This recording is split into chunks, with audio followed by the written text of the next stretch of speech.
아하시아의 어머니 아달랴가 그의 아들이 죽은 것을 보고 일어나 왕의 자손을 모두 멸절하였으나 요람 왕의 딸 아하시아의 누이 여호세바가 아하시아의 아들 요아스를 왕자들이 죽임을 당하는 중에서 빼내어 그와 그의 유모를 침실에 숨겨 아달랴를 피하여 죽임을 당하지 아니하게 한지라. 요아스가 그와 함께 여호와의 성전에 6년을 숨어 있는 동안에 아달랴가 나라를 다스렸더라. 아멘.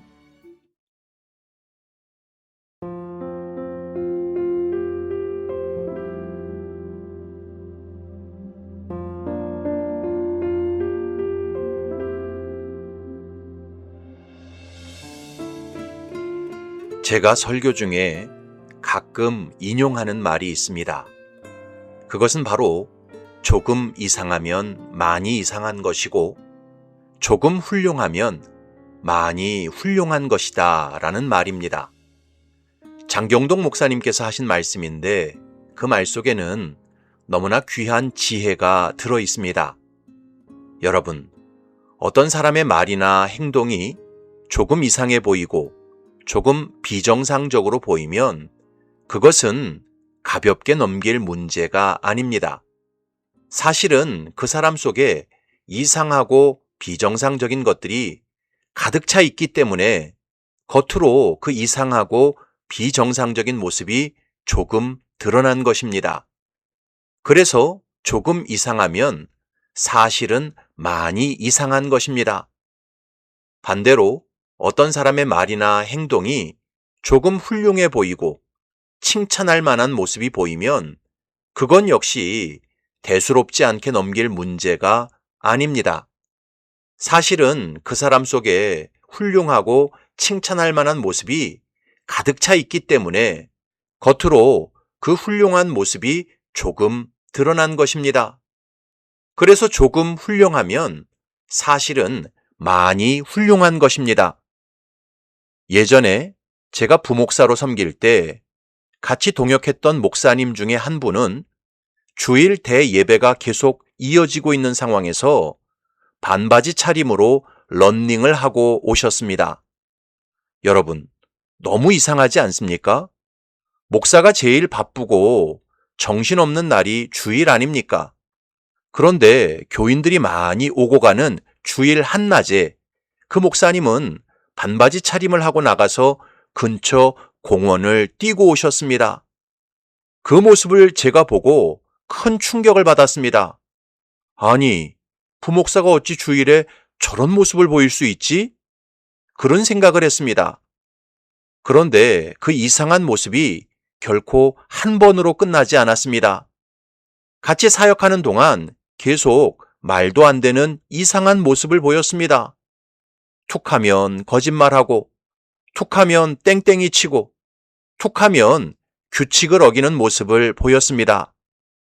그러다가 나중에 그분은 저기 밑에 있는 지방으로 담임을 나가셨습니다. 하지만 결국 그 교회에서 대형 사고를 치고 교회를 분열시킨 다음 쫓겨났습니다. 그런데 이 비슷한 일들이 우리 주변에서는 지금도 비일비재하게 일어납니다. 여러분, 조금 이상하면 많이 이상한 것이고 조금 훌륭하면 많이 훌륭한 것입니다. 그런데 이것은 우리가 인생을 살아가면서 내리는 모든 결정과 선택도 마찬가지입니다. 지금 내가 하는 어떤 결정이나 선택이 하나님 앞에서나 사람 앞에서 뭔가 이상하다고 느껴지면 결코 그 결정을 하면 안 됩니다. 그 선택을 하면 안 됩니다.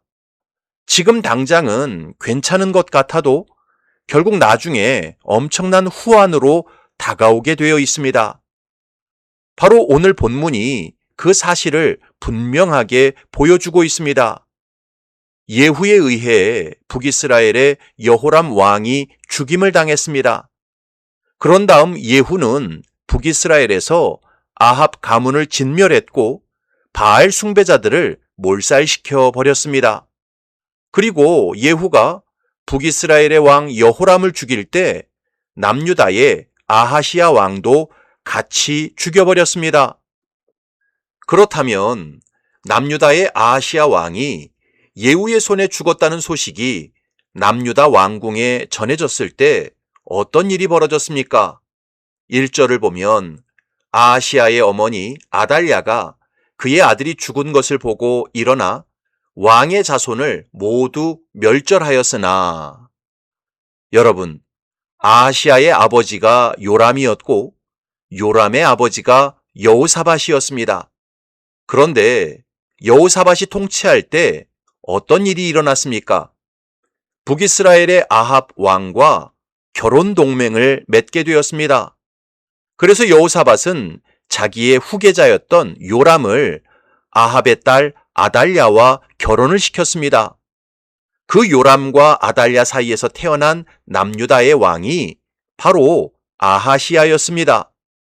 그런데 그 아하시야가 북이스라엘의 왕이면서 동시에 자신의 외삼촌이었던 요람 왕을 문병 갔다가 예후의 손에 죽임을 당하고 말았습니다. 그 일이 남유다 왕궁에 전해졌습니다. 그러자 당시 남유다의 태후마마였던 아달랴가 자기 손주들까지 다 죽여버리는 일이 벌어졌습니다. 이것을 역대하 22장에서는 이렇게 기록하고 있습니다. 아하시야의 어머니 아달랴가 자기의 아들이 죽은 것을 보고 일어나 유다 집의 왕국의 씨를 모두 진멸하였으나. 여러분, 아달랴는 아합과 이세벨의 씨였습니다. 아주 잔인하고 강팍하고 교만한 성정을 가진 여자였습니다. 그래서 자기 친정이었던 아합 가문이 예후의 손에 진멸을 당하고 자기 아들 아하시야마저 죽임을 당했다는 소식을 들었을 때 남유다 왕국에 남아있던 모든 다윗의 씨를 진멸해 버렸습니다. 아달랴가 그렇게 한 데에는 크게 두 가지 이유가 있었습니다. 첫 번째는 자기 권력을 유지하기 위해서였습니다. 자기 아들 아하시야가 살아있을 때는 아달랴가 태후마마의 위치를 유지할 수 있었습니다. 그래서 얼마든지 권력을 휘두를 수 있었습니다. 그러나 아하시야가 죽은 상황에서 다른 왕이 세워지면 자기는 개밥의 도토리 신세가 될 게 뻔했습니다. 아달랴는 북이스라엘 아합 가문의 딸이었기 때문에 남유다에서 입지가 좁을 수밖에 없었습니다. 그래서 아하시야가 죽자마자 다음으로 왕이 될 만한 씨를 다 죽여버렸던 것입니다. 그 중에는 아달랴의 친손주들도 있었습니다. 그러니 권력이란 이처럼 비정한 것입니다. 두 번째는 북이스라엘에서 망해버린 아합 왕가를 남유다에서 부활시키기 위해서였습니다. 이미 북이스라엘은 예후의 손에 들어가 버렸고 자기 남동생이었던 여호람도 죽었고 자기 어머니였던 이세벨도 죽은 상황이었습니다. 그래서 아달랴는 아합 왕가를 남유다에 이식시키고 싶었습니다. 그래서 남유다 왕국에 남아있던 모든 왕손의 씨를 진멸해 버렸던 것입니다. 이처럼 남유다 왕국은 아달랴로 인해서 그야말로 쑥대밭이 되고 말았습니다. 난리도 이런 난리가 없었습니다. 다윗의 모든 자손들이 진멸당하는 절체절명의 위기에 빠졌습니다. 그렇다면 이 모든 일이 어디서부터 시작된 것입니까? 바로 여호사밧 왕에게서부터 시작된 것입니다. 사실 여호사밧은 정직하고 하나님을 경외한 왕으로 평가받는 인물이었습니다. 역대하 17장을 보면 여호와께서 여호사밧과 함께 하셨으니 이는 그가 그의 조상 다윗의 처음 길로 행하여 바알들에게 구하지 아니하고 오직 그의 아버지의 하나님께 구하며 그의 계명을 행하고 이스라엘의 행위를 따르지 아니하였음이라.